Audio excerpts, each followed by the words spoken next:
even openly gay people are. Doesn't it seem strange that people would even care? Like, they would want to get some or turn someone in, or like that? They feel so like well, I it's think my that they felt like they were helping. To get you. They felt that that's how they could help me. That's right. what I think. I think it's also spun that way. That's true. I think it's spun that way, but I think, and that's the thing. Like, you can. I guess I could look at it just spinning it that way, but I think because I know these people, because I just believe that human beings are better than that. These people really felt that what they were, because they've been told that this was the right thing to do, and I think they may have had, and that's the thing, I think it's very complicated. I know that he had a moral dilemma about it. He was crying when he told me about it. He knew very well that there was something not right about it, but they were just as caught in it as I was, because they felt that this was the right thing to do. They've been taught that this is how it's done, that this is how the best. And I would prefer to believe, and I think it's true, that they loved me and they wanted to help me. They thought that I was in a very dangerous place. They felt like in their minds that perhaps my eternal salvation was at stake, and so they were trying to help me. But I think that's the whole thing, is that you're human beings first, and I think that they did have an awareness that there was something just not right about the way this is, and that's why I think Alan.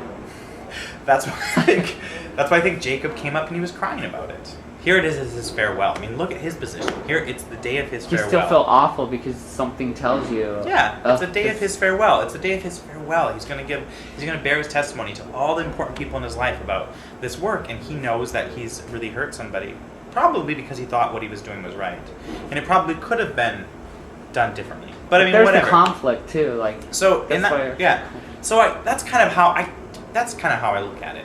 Number one, this is kind of the exception. This experience is the exception to the rule, because most people have been extremely upfront, honest, loving, with a desire to genuinely understand about it. This really, to me, the reason I share it, because it kind of is a little bit about the whole culture. You know what I mean? The climate that is created about morality, period. And I can see all the players in it, even Stephen Baker, the director of the Honor Code Office, to some level being victims too. And victims of what? Not like of some big bad brother. You know, people talk about the church or even or other organizations about like that. I mean, I don't see like a big bad brother at the church, head of the church, like orchestrating, like, you know, it's a culture. It's a way of looking at the world, you know, and that brings with it like a lot of good and sometimes a lot of bad. Do you know what I mean? It's just like anything. Yeah. It's not. Well, like... I think. Well, I've met a lot. I always tell people think. They always try and inform you what your church believes or what your beliefs are, or what your culture is when they're not from it or whatever. Right, yeah. Or even people from inside. And ultimately I say, well, the Mormons that I know, the people that I know personally, they're all really great people. And so this issue will work itself out because the church is made up of these people. Yeah. So ultimately... Absolutely. And people like, the church can never change, and it's always going to be this way or that way, and I'm like, well, the people change, so the church will change. Absolutely. Or attitudes change. Like, our nieces and nephews today, they couldn't give a rat's ass if you're gay anymore. Well, like, people don't even care. Until their parents got to them, because their parents got to them. But the thing, you've been a really good point, is that, like, my brothers and sisters are much more comfortable with this than even my parents, who were not raised Mormon.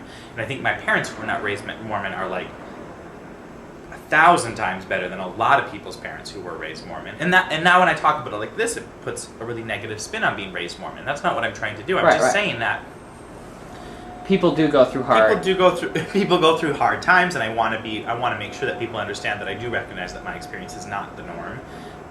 Although the more I actually talk to people about it, most people do have less like scary experiences than they talk to. But I think it's also because it's our generation. Like, I'm talking to people my age, and people maybe 50 years ago, or even 10 years before me, had a much harder experience. Well, it's even the attitude. Like, if you go back 200 years or 100 years, the attitude about women, the attitude about other races, or cultures, or whatever, and even just like in the Mormon Church. Totally. I think back to when I was young, the attitude towards black people.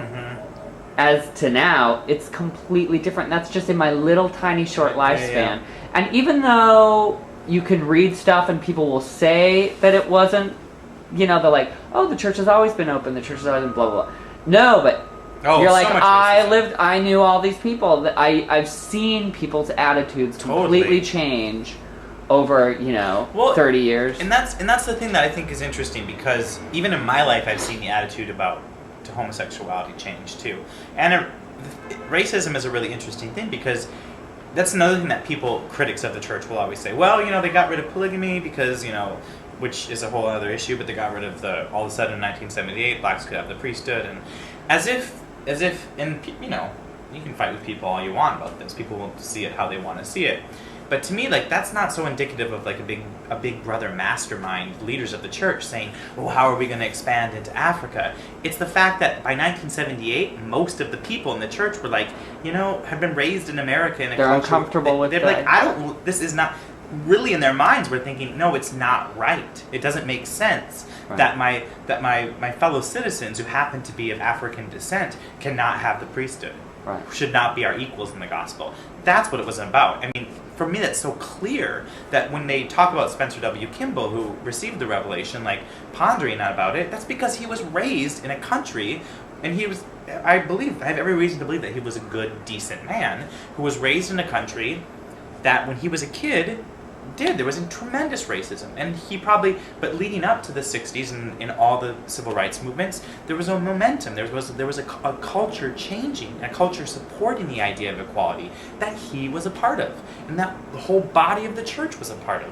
That was that period of the mid 20th century, and ever since Utah got its statehood, was a whole period of the church becoming more mainstream. And so I don't see a big mastermind up there trying to dupe people. It's that the church changes, that attitudes change, that people see things. And for me, I reconcile that with people are messed up. God's perfect. I don't know that God ever had any sort of idea of people being excluded on race. That's one good thing I think about the Mormon church is it's very organized and collective, but so that it tries to move as a unit, but all the clergy is non-professional, not paid. Yeah. It's just pulled from the ranks. Yeah. So you're also getting the attitudes of all the people. Yeah, just all the general body of the people. Yeah. So, well. No, but you're right. I mean, eventually it filters out. If they're good people, eventually the tide will change for the whole mass of the group. Whatever you may think about the Church of Jesus Christ of Latter-day Saints, it clearly does something right. And it's evolution. It evolves. Yeah, it evolves. Right. It evolves. It clearly is an organization that does some things right. And just because I was a part of it, my personal feeling is that I don't see it as big bad evil conspiracies. You know what I mean? I see it as an organization that really at its core has a real genuinely good idea and mission. It's to make people happy. Right. So, was there ever a time when you felt you were really from what you're saying, it doesn't sound like, but was there ever a time you were really in crisis? Sure. Or something you could tell somebody who was, struggling. Really at the end, they're in school or they're wherever and they're so pictures and they're like, well, maybe I would end my own life and it would be better and blah, blah, blah, blah. I've gone through some really, really dark times.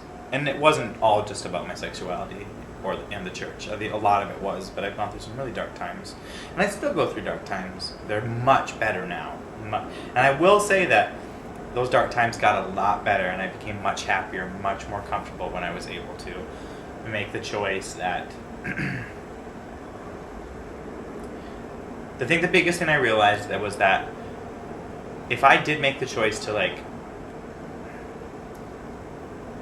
I guess, for all practical purposes, leave the church, stop attending church, stop, I guess, honoring